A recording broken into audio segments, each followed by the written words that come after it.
اعوذ باللہ من الشیطان الرجیم بسم اللہ الرحمن الرحیم وَلَقَدْ خَلَقْنَا الْإِنسَانَ وَنَعْلَمُ مَا تُوَسْوِسُ بِهِ نَفْسُهُ وَنَحْنُ أَقْرَبُ إِلَيْهِ مِنْ حَبْلِ الْوَرِيدِ إِذْ يَتَلَقَّى الْمُتَلَقِّيَانِ عَنِ الْيَمِينِ وَعَنِ الشِّمَالِ قَعِيدٌ مَا يَلْفِظُ مِنْ قَوْلٍ إِلَّا لَدَيْهِ رَقِيبٌ عَتِيدٌ وَجَاءَتْ سَكْرَةُ الْمَوْتِ بِالْحَقِّ ذَلِكَ مَا كُنْتَ مِنْهُ تَحِيدُ صدق اللہ مولانا العظیم۔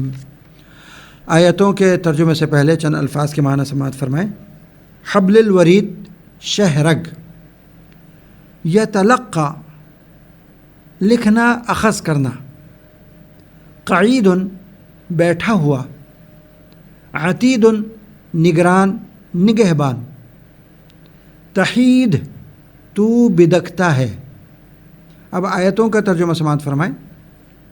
اور حقیقت یہ ہے کہ ہم نے انسان کو پیدا کیا ہے اور اس کے دل میں جو خیالات آتے ہیں ان تک سے ہم خوب واقف ہیں، اور ہم اس کی شہرگ سے بھی زیادہ اس کے قریب ہیں۔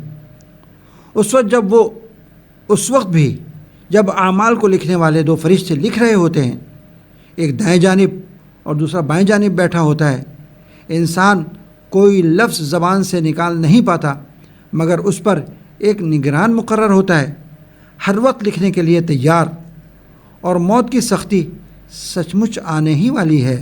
اے انسان، یہ وہ چیز ہے جس سے تو بدکتا تھا۔ محترم سامعین، آج آپ نے سورہ قاف کی آیت نمبر 16 سے آیت نمبر 19 تک کا ترجمہ سماعت فرمایا ہے۔ ان آیتوں میں پچھلی آیتوں سے مضمون مربوط اور مسلسل ہے۔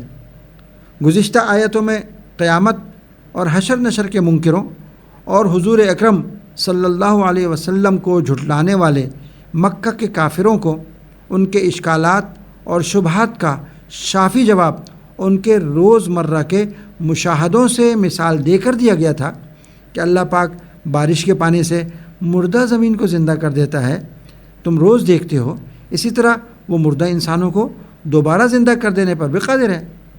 اور اس کے بعد پچھلی قوموں اور ملتوں نے بھی اپنے پیغمبروں کو جھٹلایا تھا، تو ان کو اس جرم کی پاداش میں صفحہ ہستی سے مٹا دیا گیا۔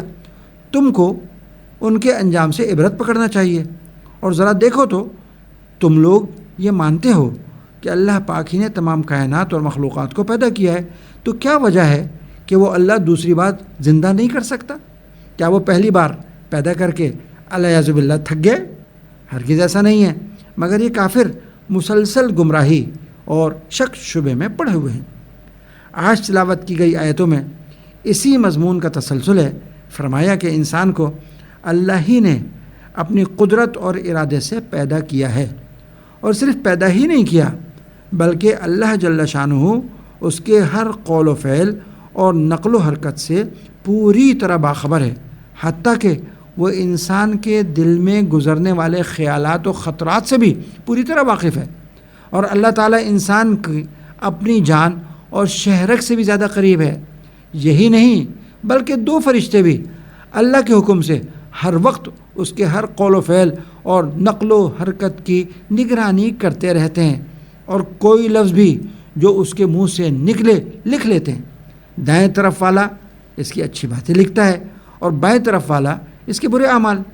پھر بالآخر انسان پر ایک ایسا وقت بھی آ جاتا ہے کہ وہ نہ کچھ کہہ سکتا ہے نہ کر سکتا ہے، اس پر بے ہوشی طاری ہو جاتی ہے اور موت کی علامات اور آثار شروع ہو جاتے ہیں۔ اس وقت اس کو وہ سب سچی باتیں نظر آنا شروع ہو جاتی ہیں جن کی خبر اللہ کے رسولوں نے دی تھی۔ یہ حالت ہر انسان کو پیش آنا یقینی ہے۔ آخر میں انسان کو براہ راست خطاب ہے کہ اے انسان، یہی موت ہے جس سے تو بدکتا اور بھاگتا تھا، کتراتا اور بچتا تھا، اور تیری پوری کوشش اس کو ٹلانے کی تھی، پر یہ گھڑی کہاں ٹلنے والی تھی، آخر یہ سر پر آ کھڑی ہوئی۔ محترم سامعین، آیتوں کے مضامین آپ نے سماعت فرمائے۔ یہاں آیت میں جو فرمایا کہ ہم انسان کے شہرگ سے بھی زیادہ قریب ہیں، اکثر مفسرین نے اس کا مطلب یہ بتایا ہے کہ اللہ پاک ہر انسان کو اس کے حالات، افعال اور خیالات کو انسان سے بھی زیادہ جانتا ہے۔ اس کی کوئی بات، کوئی حالت، کوئی حرکت ظاہری ہو باطنی ہو اللہ پاک سے پوشیدہ نہیں۔ ان آیتوں میں یہ بھی بتایا گیا کہ انسان کے منہ سے نکلنے والی ہر بات اس کے نامہ اعمال میں لکھ لی جاتی ہے۔ اس میں ہمارے لیے یہ عبرت ہے کہ ہم اپنی زبان پر قابو رکھیں۔ ہماری زبان سے نکلنے والی بات کا ہماری دنیا اور آخرت پر بہت گہرا اثر ہوتا ہے۔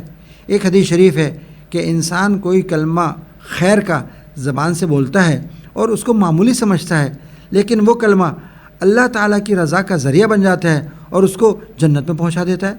اسی طرح بالعکس کوئی بری بات معمولی سمجھ کر منہ سے نکالتا ہے، لیکن اس کا وبال اور گناہ اتنا سخت ہوتا ہے کہ اللہ پاک کی دائمی ناراضگی اس کا مقدر بن جاتی ہے، والعیاذ باللہ۔